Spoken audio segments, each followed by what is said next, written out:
Welcome back, homesteaders. It's Len and Carissa and James from the Halfway Homestead. It is Saturday morning, September 30th, I think? Yeah. That sounds about right. I do this every time with these videos. I never know what day it is. You should look before you start. And we, probably, we are headed to the farmer's market. We are going to go off on down to our local farmer's market and try to support local food that we didn't grow ourselves, because there's some foods that we just didn't grow. And I think James will talk a little bit about that here in a little bit. But we want to not only show that we do this as well, that we do support local food, but also show you guys how amazing it can be.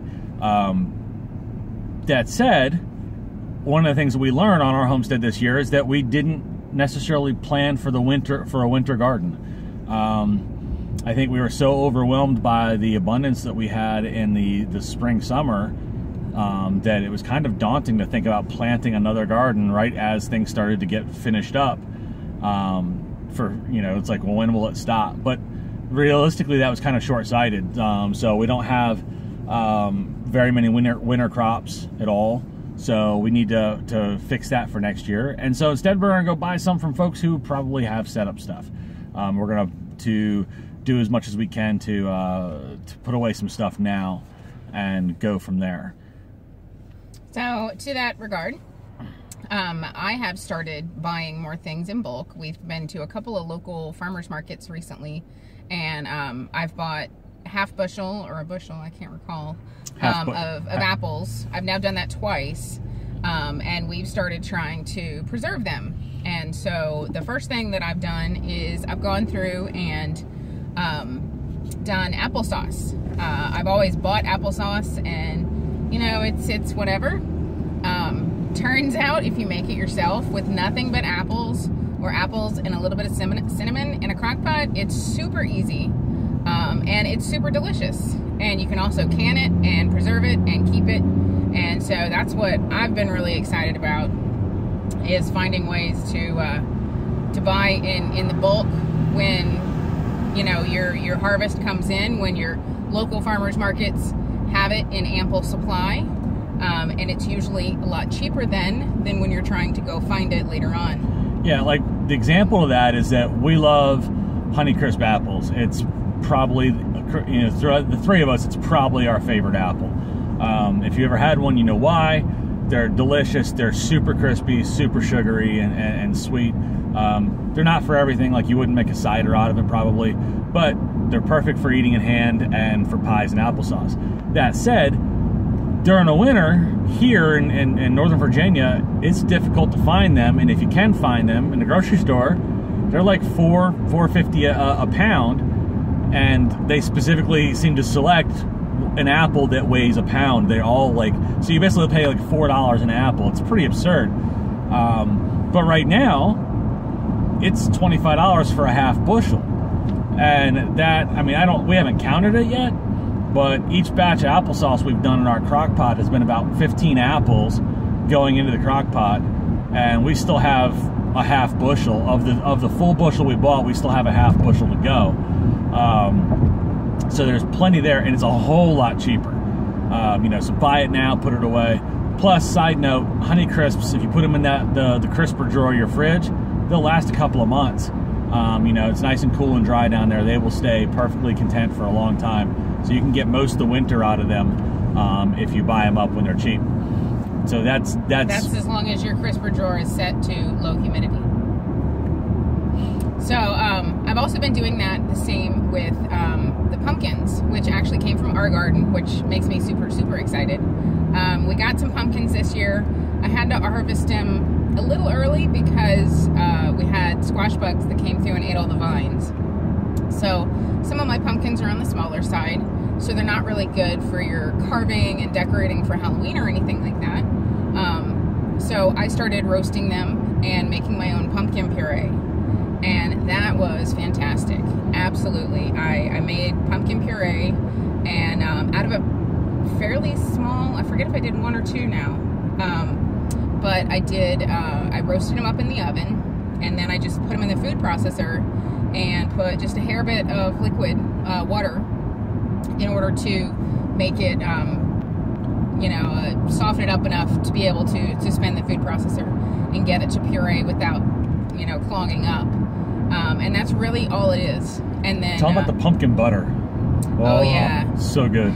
Once I had all this pumpkin puree, I made pumpkin pie, which is the first time I've ever made pumpkin pie with fresh pumpkin puree, and it was delicious.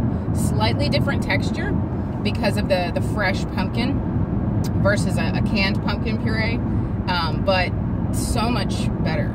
Like night and day difference. Totally better. And the pumpkin is just so vibrant in color. That stuff you get out of the can is like this darker color, like it's been sitting around for a while. Looks like yams. Yes. Ugh. Yeah, it's kind of weird. It's not what pumpkin looks like, folks. So the pumpkin pie made with the fresh pumpkin puree is a slightly different color as well. So delicious though. But then I had extra pumpkin puree and I'm like, well, what do I do with this? So I found a recipe online for pumpkin butter, and it's just like your apple butter. Some people make pear butter. It was the first time I've ever made it, and I made the pumpkin puree, just threw the pumpkin puree and some of your pumpkin spices, cloves, nutmeg, cinnamon, and some sugar in the crock pot, and left it for like 3 hours, and it cooked down, and it was delicious. Everyone that has tried that so far has agreed it's just awesome. So it's super thick, so like you just dip a spoon down in it like honey and pull it back up, and it just sticks to the spoon. So you know, you could pretty much just like suck on a spoon of this stuff like a lollipop. It's pretty amazing. I don't know that it's that thick, but it's delicious. So one of the things I'm excited about today going out of the farmer's market is that we're going to go not only support a bunch of local farms, but also there's a small producer down there that we've been wanting to get to for the last, I think they've been there about 2 months now. And it's another local, home-based, entrepreneurial sort of mindset, is our friends Tom and Kylie over at Burn Barrel Barbecue and Condiment Company. They are, they're going after their passion. Tom is an amazing chef, and he and Kylie have decided to get you know, behind what they love to do, which is cook and create great flavors.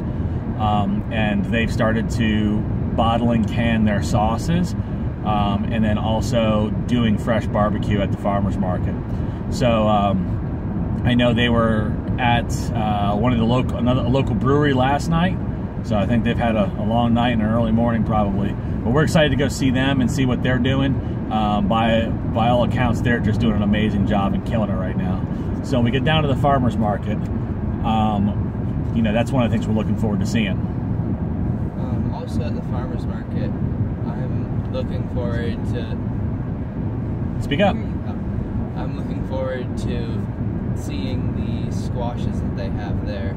In our garden, we were talking about how we don't have a winter garden, but some of the things that we planted were some different varieties of winter squashes this year, and I found out that, unlike I thought, I actually do like some squashes. For the longest time, I thought I hated squashes because I don't like yellow squash or spaghetti squash, but in our garden we planted some butternut and some desi squash, and I found out that I do like some squashes.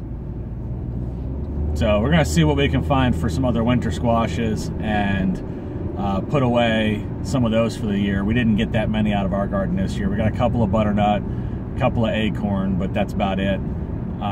We ate all the desi, that's a summer squash. We ate all that, and sold a couple of them as well. So if you're somebody who had some of the desi summer squash, enjoyed it, leave some comments below. We'd love to hear from you and kind of show people that there's other things they can try.